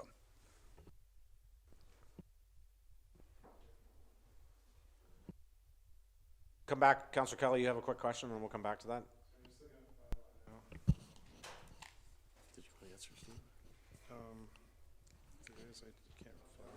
Did you have a question? We can come back to Councillor Thompson's question. Patiently waiting for Director Ashton, but I'm good to go if Okay, you're ready. good to go. Go. All right. Through you, Chair. I thought Councillor Carr did a good job with his opening address, and then Councillor Millette asking how many homes are affected. I think that would be valuable information, and I don't have the memory that Councillor Carr has. He talked about Bell Boulevard, but it'd be interesting to see if we have stats that people had the options in previous areas of the city, how long it took for them to go to the city hookups. I was told by an insider here at City Hall it's normally about 50%, but I'd like to see if we could get a paper trail on that. Thanks. Okay, thank you, Councillor Kelly. And any other questions before I go back to staff? I don't know, Mr. Ashton, if you have an answer? Or Mr. Director Ashton, sorry. So I think the provisions talk about within a reasonable time. So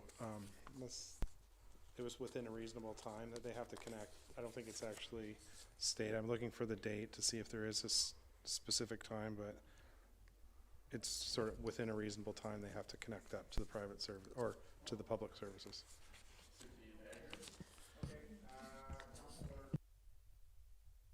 Councillor has his hand up now. Councillor Millette, did you have a question? A lot of these questions, and just that wording is a little nebulous. Can we table this for a staff report? Okay, we have a answering motion to somebody? table. Is there a seconder? Councillor Thompson. Thompson? All in favor of tabling? How many hands? We got 3, 4. Table. Okay. So that's tabled to the next meeting. If staff could get the information that's requested of the next meeting. Notice of motions. Announcements. Councillor Carr. Thank you, Mayor Ellis. Councillor Brown and I will be hosting a Ward 2 Town Hall, February 22nd, 6:30 p.m. at Thurlow Community Center. Obviously, with the draft operating budget, we'll be looking for feedback from residents, and there'll be a question and answer and some discussion about some of the issues facing the city. Thank you. And Councillor Carr, I just want to make a comment. I've heard good things about your input or your answering questions, and congratulations to both you and Councillor Brown for having put to the fire some nights. So.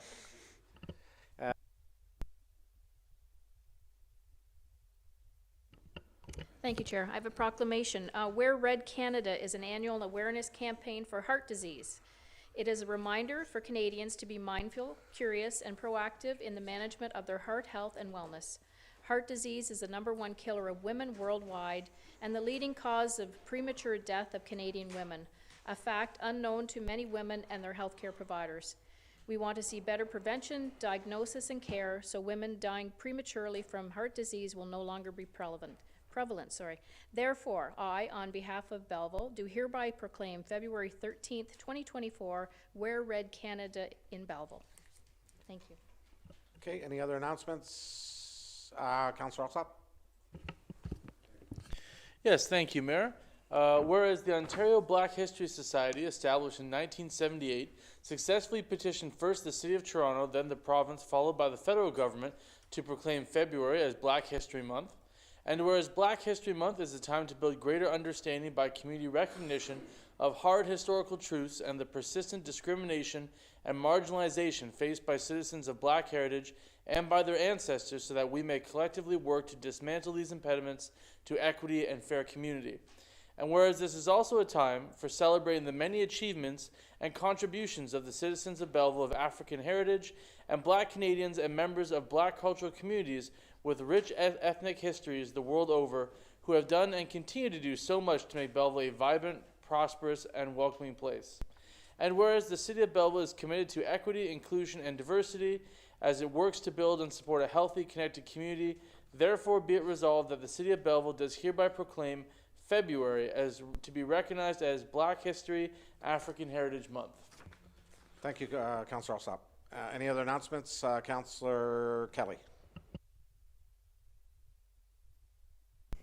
Thank you, Mayor. I've got a few tonight. I hope you bear with me. First of all, I have a proclamation. February 22nd is World Thinking Day. For over 90 years, it has united Girl Guides and Girl Scouts from around the world for a day of international friendship. Girls and young women in Belleville and beyond benefit from the opportunity to speak out on the issues that affect them: gender equality, peace, poverty, along with celebrating with 10 million members in 152 countries who are part of the guiding movement. What a way to connect. In honor of World Thinking Day, the City of Belleville will light the Belleville sign, Bridge Street to Bridge and Fire Station number 1, the Memorial Garden Blue. This year's theme for World Thinking Day is Our World, Our Thriving Future. And to all the local Girl Guides, enjoy your special day on the 22nd. I'm going to be a few minutes here, so I hope you bear with me. So we received an email today from the office of the mayor, Neil Ellis. And we know as councillors, the city was under emergency declaration on February the 8th. And the mayor has asked for funding from the province, and appreciate that. And investment in the homeless program, the Bridge, and also in a local detox center. And they are all connected to health. So at the Roma conference 3 weeks ago, the mayor, Councillor Thompson, Councillor Millette, myself, Mr. Bove, Mr. Reid were there, and the chair of Roma, which is Rural Ontario Municipal Association, over 300 municipalities were there. They had close to 1,800 delegates from different pockets of Ontario. And Robin Jones is the mayor of the village of Westport, and she's also the chair of Roma. And she made an address when she opened up the conference. And I reached out to her and I said, is there any opportunity to get that speech or some notes from your speech? And she gladly passed it along to me. So we talk about healthcare. We saw the ask from the mayor to the province. So the report is Opportunities for Rural Ontario Plan for Action continues to drive us forward. Access to services was one of the 5 themes. So Robin zeroed in on healthcare, primary, emergency care, mental health, and addiction services for rural Ontario. And that includes us and all our partners in Hastings County. With healthcare is a provincial priority. Let's not lose sight of that. It is one that is increasingly falling to the municipalities to manage. And don't we know that? We all know that here as councillors in the city of Belleville.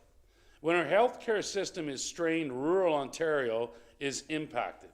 In many rural areas, traveling for medical care isn't measured in minutes, it's measured in hours. How true. There were 600 emergency room closures in rural Ontario in 2022 and 2023. 600. 65% of the folks that responded to a community survey to Roma do not have access to walk-in clinics. Some don't have access to family physicians. 525,000 people in rural Ontario do not have access to a family doctor. We've heard this for years now. Toronto's primary care, about 415,000 people don't have a primary care. So the number is growing about 12% per year. Rural Ontario, if a doctor leaves a community in rural Ontario, on average now, research is showing it takes 3 doctors to replace that one. Our most vulnerable population in healthcare, those are homeless and don't have the support of the medical community to help them. In 2023, municipal governments were on the hook for funding healthcare services to the tune of $1 billion.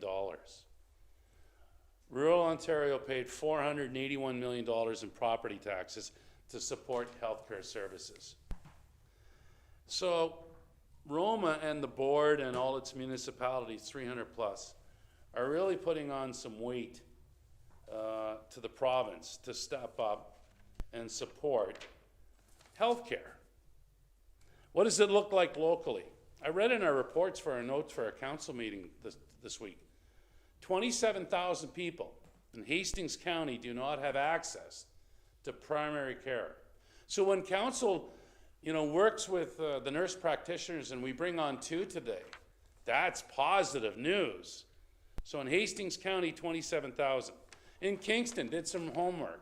29,000 residents in Kingston don't have a family physician or primary care. We saw the report 2 weeks ago. Ottawa short 171 doctors. Toronto, 305. I spoke to Karen Post just before the meeting. What number would work for Belleville today? 30. We need 30 doctors. Northern Ontario municipal leaders that I spoke to at Roma, some people in Northern Ontario communities are waiting 5 to 6 months for a doctor's appointment. Think about that. How do we get there? So Roma is doing their part. I thought it was important to update our colleagues and those watching tonight because these conferences bring us all together and we're all on the same page and we can work together. Healthcare item number 2. I have the opportunity to be a part of this merger with public health. The province is calling it the voluntary public health merger. So we've had 3 meetings, and I think it's important tonight to update people on what's happening. We got the notes from the province. Mergers are not intended to result in reduction in local public health service delivery, but should maintain these relationships and strengthen our area and community needs. So that's the goal. Right now, the Hastings Prince Edward Public Health Center look after 171,000 people.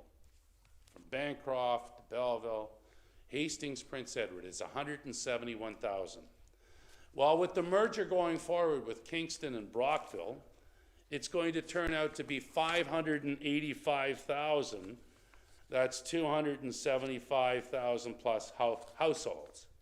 And we know that healthcare, public health, a lot of it's education-based, really keep us in tune on what's happening.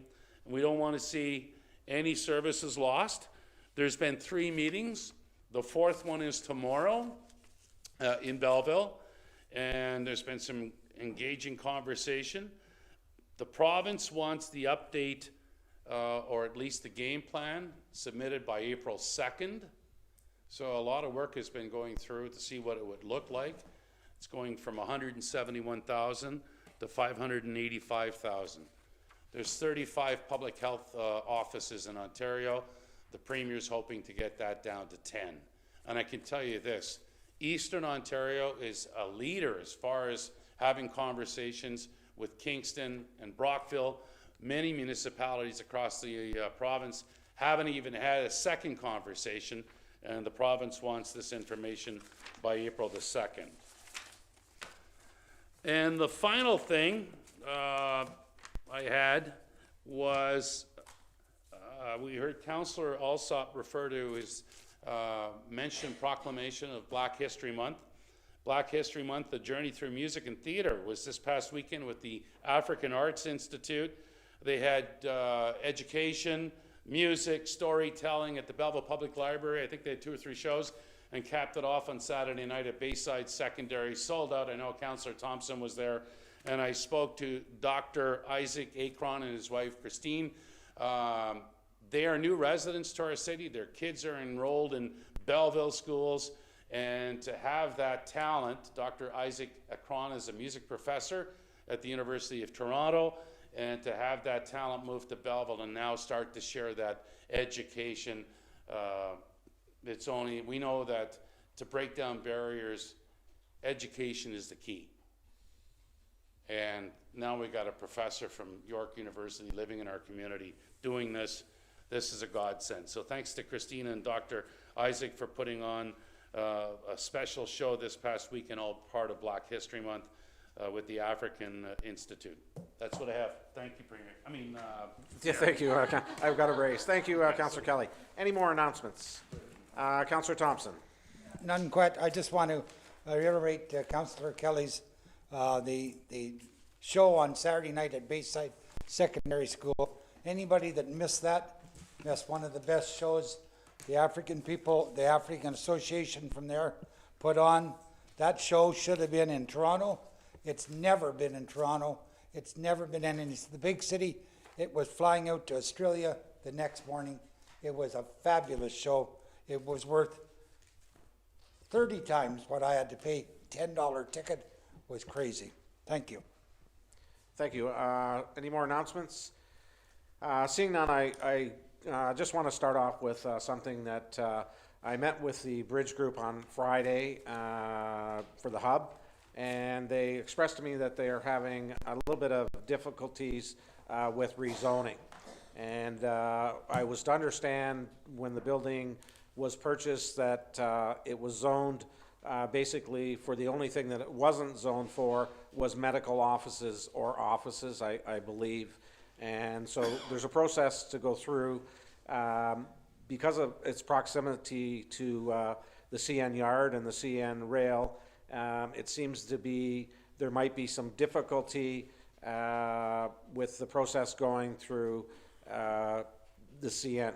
The bridge basically are looking at some studies that are $60,000 plus.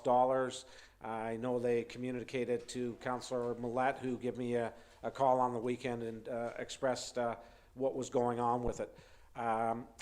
I guess in past experience, and I've dealt with CN over my course of mayorships, and I guess I would like to ask Director Ashton, process-wise, and I guess maybe I have to apologize because I think I'm going to have to use my strong mayor powers for the zoning. I originally said that I would not use them. I guess maybe I should have backtracked and said that I would only use them for the good of the community or the good of the corporation. When I look at and asked Director Ashton, I guess the submission has gone to CN, and time frame on that could be anywheres from a short time frame to Director Ashton, I'll call upon you in that, but I've known with other stuff, with railways in particular, that sometimes it's 6 months to a year, and I don't think that's acceptable, or the whole project could get held up. We're looking at a zoning that's there now that had a hall. The hall had seating for approximately 400 to 500 people at that location.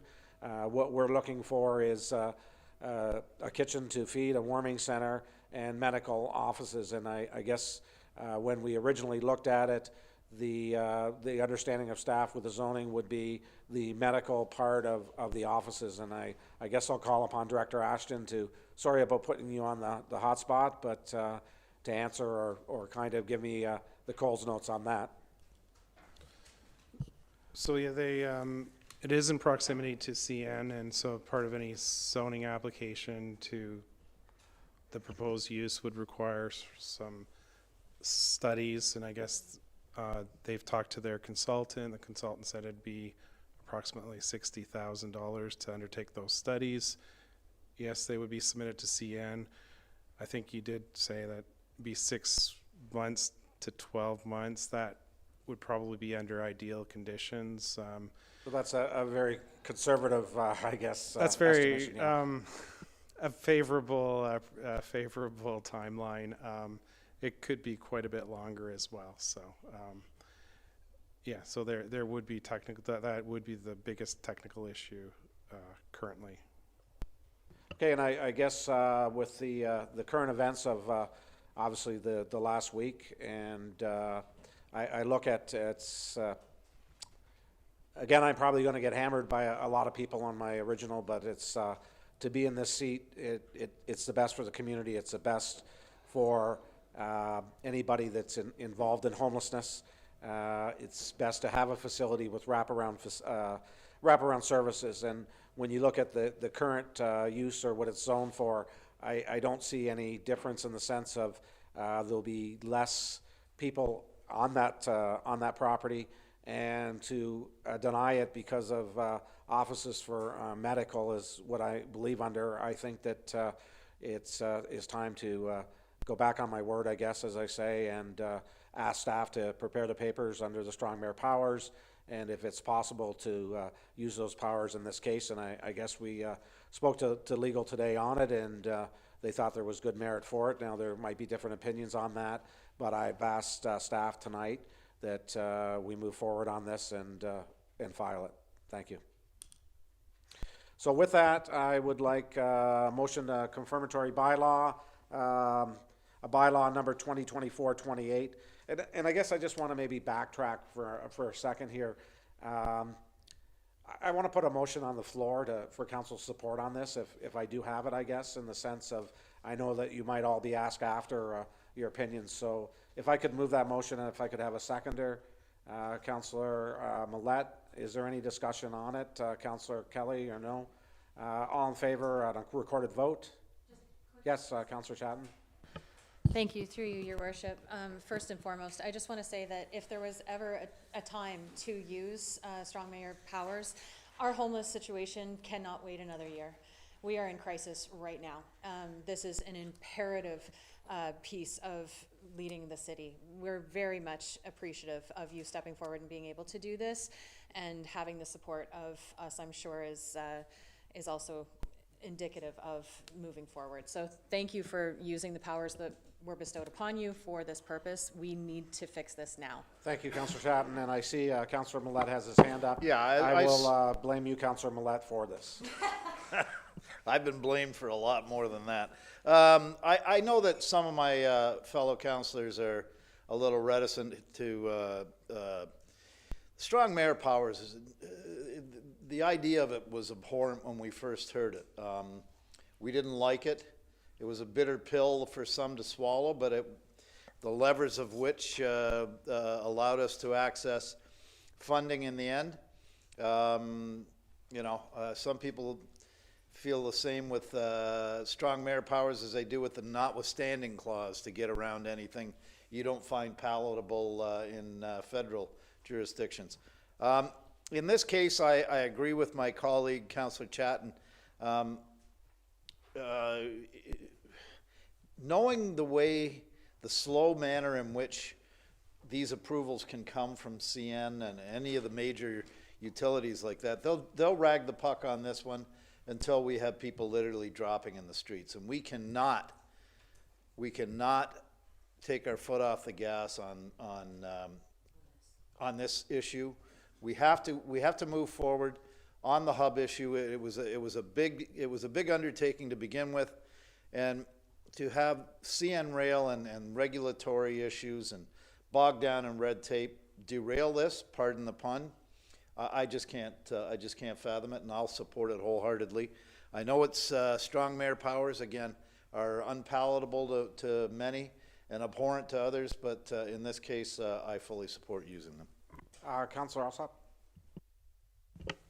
Yes, thank you, Mayor Ellis, and I just wanted to voice my support on this as well, and I think as was captured by Councillor Chatton, this is an issue that cannot wait that length of time to get moving. What we have right now is an absolutely untenable situation in our downtown, where people are not getting the help that they need. We're seeing the same people over and over again go through the system, whether that's through police, EMS, Belleville General Hospital. It's not only a terrible strain on them because they're not able to get the help they need, but it means that in the case of on Tuesday, a lot of people wouldn't have been able to get the services that they needed because our EMS was so tied up dealing with this issue. So it's not just about the people that are struggling with homelessness and addiction issues. It's about the rest of the community as well, who's unable to, get that service that they need if they slip on the ice, or if they have a heart attack at home, or if they have a car crash on their way to work. This affects everybody in their ability to access services. And so I think if there's ever an opportunity to use it, this is the time. And I think, I think I speak for many of the members around the table here, that the public needs to see action on this issue. And if the only way that we're able to meaningfully produce that is through using your strong mayor powers, so be it. Thank you. Councillor Enright Miller? Thank you, Worship. I just want to reiterate what everybody else is saying, and this is the time. And I know it's tough for you to undertake this strong mayor power, but I think we all stand behind you for this. If ever a time you need to use it, this is the time. We cannot let up on this problem. And thank you. Okay, Councillor Carr? Thank you, Mayor Ellis, and I've certainly spoken about this, and I've said from the beginning that, you as mayor sitting there in a difficult spot, really, and the province through the policy and the legislation around strong mayors has put mayors in difficult spots. In some ways, you've become an extension of the province and whatever their will is, and that's unfortunate. I've spoken out against it, but it was clearly because the legislation is flawed.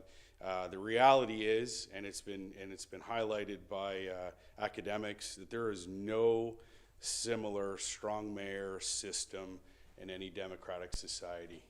The strong mayor powers that exist in the United States are completely different. The executive branch, quite frankly, if we were following the US version, you wouldn't even be in the room. So it's very much different.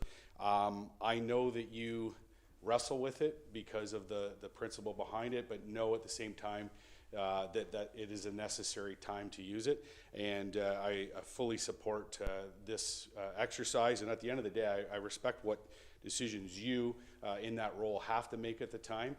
Again, me speaking out on it was simply highlighting the fact that it's very poor provincial legislation that could have been thought out a lot differently. Thank you. Councillor Kelly? Thank you. Through you, Mayor, I just want to echo what the colleagues had to say, and I think we're hearing it from our community. There's lots of issues, lots of concerns. We've seen this play out in November, where we were in crisis mode again, when we had 90 at BGH throughout the course of the week for overdoses. Last week, I'm backing you 100%, moving this forward faster. We can't have any delays in working with our most vulnerable and our partners. The community wants this, to have those programs. We met today, they were here at City Hall, and I know Councillor Ann Miller and Councillor Brown were in conversation. I kind of just listened in the background, and there's an appetite for those that are at Bridge Street United Church to get some programs in. There at least seem to be anyway, that they want to get moving on this. So go get her done. All right.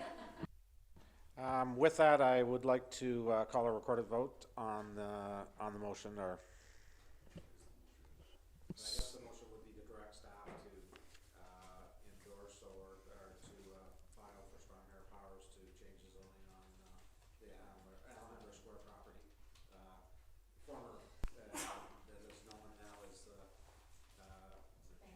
banquet center, former banquet center to Bridge Street Hub, or Bridge Hub. Point of order. I just wonder the logistics, because technically, I guess I don't need a motion. council doesn't I have know. the authority to direct you related to strong mayor powers. The intent of the legislation, sorry, I should stand up. The extent, or the intent of the legislation, at least the way I read it, city clerk may be able to tell otherwise, is gives you the power, despite what we may say around the table, unless you're vetoing. I think what you're looking for simply is do we support you in that particular instance? And I think that language should be clear, and then you can exercise that role. Okay, that's a good motion. Councillor Carr, thank you for that. Clerk? If I can just provide some clarity. So yeah, it would be written up that council support the use of strong mayor powers to have the appropriate planning approval as required for the property at 1 Alhambra Square, known as the Bridge. Does that work for you, Councillor Carr? Absolutely. I second. Oh, okay. Yeah, that's what, I was just trying to say that. Okay, does that I amendment think he was work for you, Councillor point of Millat? order So- is what he was. Oh, okay, Yeah, sorry. okay, so good? Yeah. Okay, we will call the vote then. So you want to record a vote? Director McDonald. Councillor Chatton, Yes. Councillor Enright Miller, Yes. Councillor Kelly, Yes. Councillor Millet, Yes.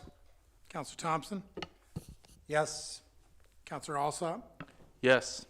Councillor Brown, Yes. Councillor Carr, Yes. Mayor Ellis. Yes. It's unanimous. I'd like to thank you for that, and I just do want to say this was a tough decision to bring this, but weighing the risks of what would happen if we don't get it done in the sense of slow down for a year is not worth it. So with that, I need a confirmatory bylaw, that bylaw number 2024-28, a bylaw to confirm the proceedings of council at its meeting held on February 12th, 2024, be read first, second, and third. This finally time and passed this 12th day of February 2024. Moved by Councillor Chatton, Councillor Enright Miller, all in favor, carried. And a motion to adjourn, Councillor Millet, Councillor Carr, all in favor, carried.